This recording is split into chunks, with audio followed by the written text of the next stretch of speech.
ازيك يا حبيبي؟ اخوك عامل ايه وايه اخبارك والدنيا ماشيه معاك ازاي؟ انا متاكد من قبل لما اسالك حتى انك ليك ذكريات مع مسلسل الكبير. مسلسل الكبير اللي يعتبر واحد من انجح المسلسلات الكوميديه في تاريخ مصر، بس بصراحه المسلسل حصلت له رحله انهيار غريبه وتستاهل انها تتحكي. فتعالى معايا اقول لك ازاي مسلسل الكبير اتحول من مسلسل كوميدي عظيم لمسلسل انا ما قدرتش اكمله.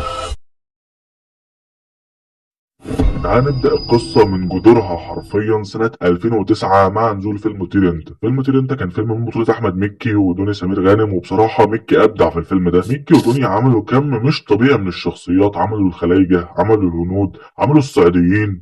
بس وقف هنا، وقف عند الصعيديين بالذات عشان دي اللي هيتبني عليها كل حاجة في حلقة النهاردة. الخط الصعيدي في فيلم طير انت كان بيتكلم عن شخصية عمدة طاغية بيحصل عليه انقلاب اسمه الكبير، ومتعرفش ايه اللي حصل أو ايه اللي دار في دماغ أحمد مكي، بس أحمد مكي بيختار الشخصية دي عشان يعمل لها عمل لوحده. وفعلا في سنة 2010 بالذات في موسم رمضان بينزل الكبير قوي الجزء الأول. كبير الجزء الأول بيكون من إخراج إسلام خيري، وركز في نقطة المخرج دي عشان هنحتاجها قدام. وعموما المسلسل نجح جدا لأن عالم المزاريطة ده كان عالم غريب وبيضحك وبيشد المشاهد، وشخصيات العالم ده سواء هدية أو هدرس أو دكتور ربيع أو فزاع وحتى الكبير اللي ميكي غير فيه كتير قوي عن نسخته في فيلم ترند. النسخة اللي طلعت في فيلم ترند تحسها نسخة جد بقى ومش عارف ايه وشريرة، لكن النسخة اللي في المسلسل ده هي نسخة هزلية جدا. وقصة المسلسل كانت حلوة قوي وقتها، عن اخين، واحد صعيدي وواحد امريكي بيتقابلوا بعد سنين كتير جدا وما كانوش يعرفوا ان هم اخوات، فبيحصل بينهم صراعات وصراعات على العمودية ومش عارف ايه، وده بيطلع منه ضحك، وعلى الجنب التاني بيطلع ضحك من ناحية جوني وفهمه للمزاريطة وان هو مش فاهم اي حاجة فيه. وكل ده المسلسل ماشي جميل والدنيا تمام والمسلسل ناجح والناس بتتفرج، بس للاسف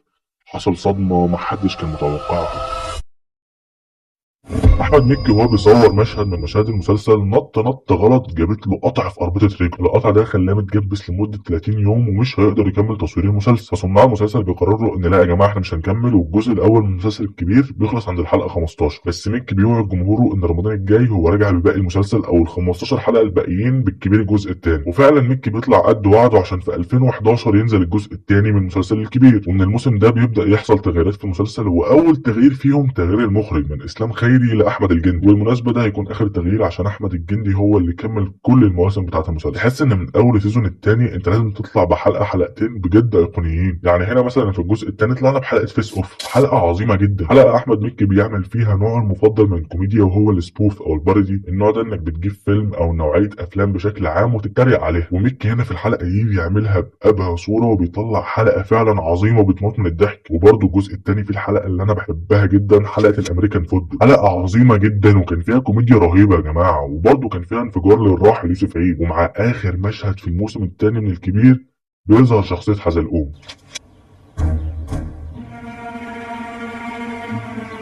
يا وقع مربربة،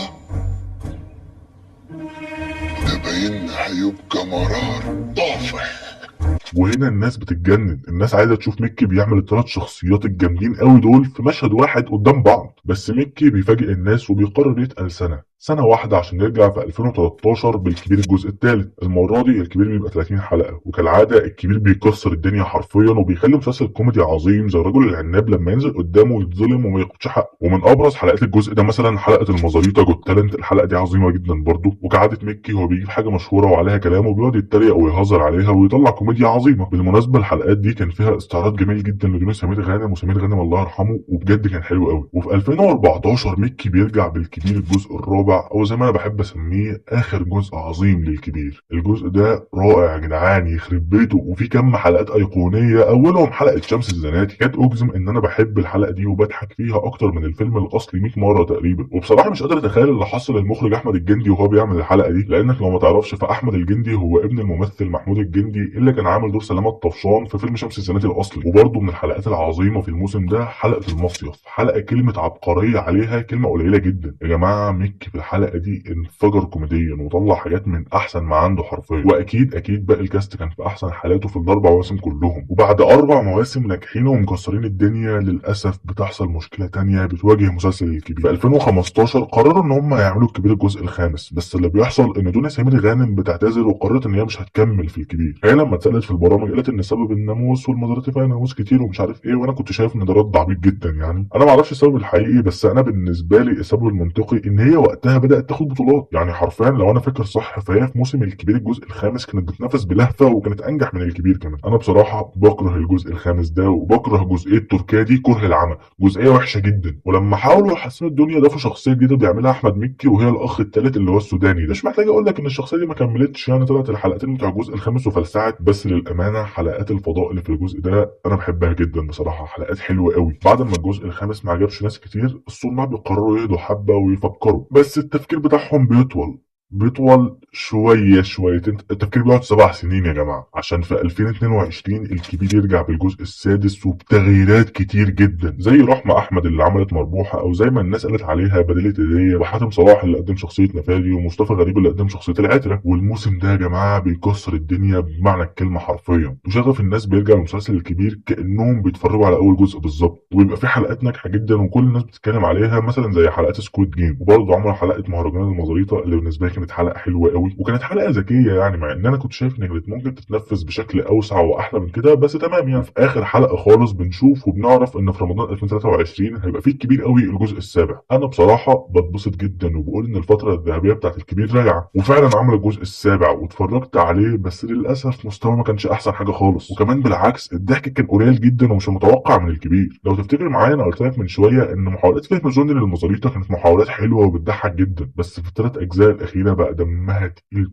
ومكرره جدا. بس بالعقل يعني لو جوني في المزاريطه من 2010 واحنا في 2026، جوني بقى له 16 سنه في المزاريطه. ويا عم على وقت ما السيزون نزل 2023، يعني 13 سنه. ازاي واحد هيقعد 13 سنه في مكان ومش هيفهم فيه حاجه وهيبقى لسه بيكتشف؟ والسيزون ده بينجح بس مش بيبقى بنفس نجاح السيزون اللي قبله، والناس بتبقى متضايقه من الكبير. بس لما بيعلنوا ان هيبقى فيه الكبير 8 بنرجع كلنا نتحمس تاني ونحط عليه الامل. وانا بصراحه بتعشم فيه جدا ان ده اللي يرجع سلسله الكبير ويتعمل لها 20 جزء عادي ويبقوا حلوين. بس للاسف ده اسوأ موسم في تاريخ سلسله الكبير كلها. الموسم ده متكروت جدا بالنسبه لي، والغريب انه كان مليان كوميديانات جامدين قوي، زي مصطفى غريب اللي كان في نفس الموسم عنده اشغال شقه وكان مكسر الدنيا، وحاتم صلاح اللي قبلها بسنه عمل بطوله في على باب العماره. بالمناسبه على باب العماره مسلسل حلو جدا ومش واخد حقه خالص. وبعدها بسنه في 2025 رحمه احمد عملت 80 باكو واثبتت نفسها جدا، ده غير مكي وسلام وبيومي فؤاد وباقي الكاست. وكمان المسلسل اخراج احمد الجندي، فما فيش مبرر ان هو يطلع بالشكل ده. وخلاص الناس زهقت وبقت تقول كفايه يا كبير. للاسف رحله جميله وكلنا اتعلقنا بيها خلصت باسوأ شكل ممكن تخلص بيه. المسلسل اللي شكل طفوله ناس كتير قوي اتحول لمسخ، والصناع بيقرروا ان هم يوقفوه. انا بصراحه سمعت كلام ان الوقف ده مؤقت وممكن يرجعوا يعملوا جزء تاسع. انا اتمنى لو هم هيعملوا جزء تاسع يعملوا جزء تاسع حلو، ما يعملوش قرف زي اللي احنا شفناه في الثامن. بس في الاخر لو انت لسه مكمل لحد هنا فانا بحبك لانك جدع، وكمل جدعنتك دي باللايك والشير والسبسكرايب.